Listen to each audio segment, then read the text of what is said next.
Vertikalios linijos technologija. Baltas laukas, jame vertikali linija, o aplinkui baltą liniją 3 balti lankai. Pirmas ir trečias lankas tolygus, o vidurinis platesnis, arba pirmas ir antras lankas 3 cm skersmens, o vidurinis lankas 5 cm skersmens. Kiekvienas lankas turi savo sferą, erdvę, tikslą, atvaizdą ir spalvą. Dabar vidurinio lanko sferą jungiame su išoriniu pasauliu arba visomis gamtos struktūromis, o lanko sferos branduolį sujungiame su vertikalios linijos branduoliu, o vertikalios linijos branduolyje yra apskritimo formo deimantas, o deimantum branduolys žydrai spindžios spalvos. Šią spalvą iškeliame į išorinio pasaulio erdvę ir plečiame tiek, kiek leidžia žmogaus sąmonė.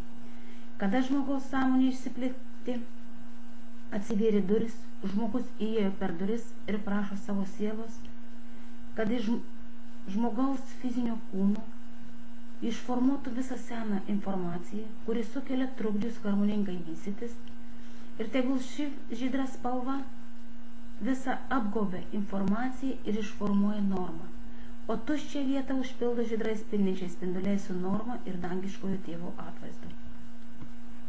Pirmasis iš apačios vertikalios linijos lankas salotiniai geltonos spalvos. Šis lankas atitinka arba neša informaciją už apatinius arba žemosius pasaulius.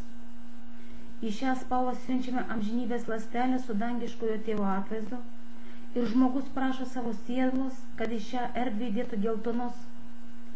geltonus įvairių formų geometrinės figūras ir kad šios figūros iš žmogaus apatinių pasaulių ištrauktų arba išformuotų visą griaunančią informaciją, kuri jau nebereikalinga šiuose pasauliuose. Tada pasirodo mažos tamsios dėmelės, jos susideda ant salotinės spalvos, o kai pasiuntime į salotinę geltoną spalvą amžinybės ląstelę, jinai tapo gyva.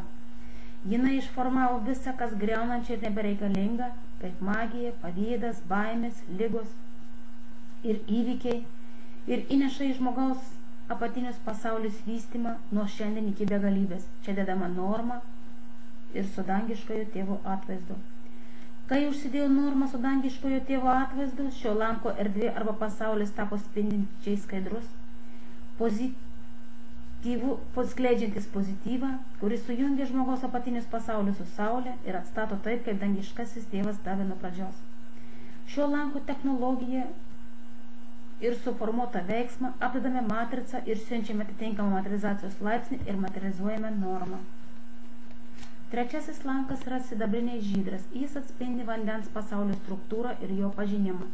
Šis lankas žmogaus fiziniam kūne atitinka viršutinį pasaulį arba dvasinį pasaulį. Vandens molekulės arba vandens ląstelių dalis sukuria spindinčius mūsų fizinių kūno geometrinių figūrų atspindžius, kurie bus reikalingi negatyviai ląstelė lyderiai sunaikinti. Žmogus prašo savo sielos, kad iš dvasinių arba viršutinių pasaulių ištrintų visą griaunančią informaciją arba išformuotų, kas neleidžia įsisavinti arba pažinti šio mokslo, pažinti save. Visą šią informaciją sudedami vandens pasaulio sukurtas geometrinės figūras ir prašome dangiškojo tėvo su jo pagalba ir tvirtu tikėjimu nuplauname viską, kas žmogų griovė, arba ligas lyderės ląsteles, nes vanduo su dieviškojo tėvo atvaizdu griauna viską, kas nebetitinka jau šiandien žmogui, ir čia pastatome normą. Vanduo išformuoja viską ir pastato arba kristalizuoja visas žmogaus fizinių kūnų ląsteles ir informacinį lauką su norma ir dangiškojo tėvo atvaizdu. O kad veiksmas vyktų efektyviau, uždedame Grigorijos Gravojos mokslo žinių matricą, siunčiame atitinkamą impulsą su norma. Kad ši technologija veiktų 100%, dangiškojo tėvo atvaizdą arba jos šviesą pastatome prieš save, įeiname į jos šviesą, į jo sukurtą erdvę, ir kai žmogus išmoksta įeiti savo fizinių kūnų, žmogus nesupranta, kas su juo atsitiko, nes čia atsivalė visos ląstelės, akys, kraujas, oda ir visa, kas reikalinga, kad žmogaus fizinio kūnų ląstelės atitiktų taip, kaip dangiškasis tėvas kūrė žmogų nuo pradžios.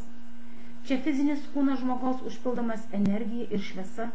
Su kiekviena diena žmogaus organizmas tampa harmoningesnis arba išmintingesnis ir įgyjamas dangiškojo tėvo žinių supratimas arba taip, kaip iki šiol buvo žmogaus proto nesuvokiama.